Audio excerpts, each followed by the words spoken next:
So hello viewers, WhatsApp. চলো তোমাদের কাছে আমি একটি নতুন গল্প নিয়ে চলে এসেছি। তার আগে তোমরা কে কোথা থেকে আমার এই ভিডিওটি দেখছো অবশ্যই কমেন্ট করো এবং আমার এই পেজটিকে ফলো করো, যাতে আরও সুন্দর সুন্দর গল্প তোমরা শুনতে পারো। So let's start. একটি সাপ তার গন্তব্যে যাচ্ছিল। তো তার চলার পথে একটি তলোয়ার অবস্থান করছিল। সেই সাপটি চলতে চলতে সেই তলোয়ারটিতে আঘাত পেল। আঘাত পাওয়ার পর সে কিন্তু আরও ক্ষিপ্ত হয়ে গেল। ক্ষিপ্ত হওয়ার পর কী করলো, তলোয়ারটিতে সবল দিল। সবল দেওয়ার পর কী হলো, সে কিন্তু আবারও আঘাত পেল। আঘাত পাওয়ার পর সে আরও ক্ষিপ্ত হয়ে এইবার তার দেহ দিয়ে সেই তলোয়ারটিকে পেঁচিয়ে নিল।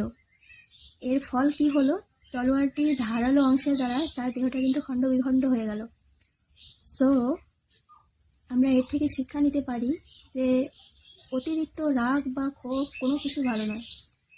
এর শেষ পরিণতি হয় একদম লোয়ার বেসে চলে যায়, সে নিচে নেমে যায় এবং না হলে তার মৃত্যু হয়ে যায়। সো আমরা কিন্তু আমাদের নিজের রাগকে বা আমাদের ক্ষোভকে কমাতে পারি, না হলে কিন্তু আমাদেরও সেম পরিণতি হতে পারে।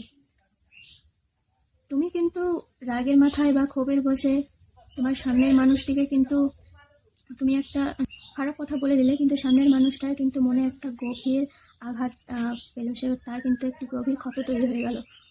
সো আমরা চলো আমাদের নিজের রাগ বা ক্ষোভকে কন্ট্রোল করি। So be keep calm and take care. Bye by.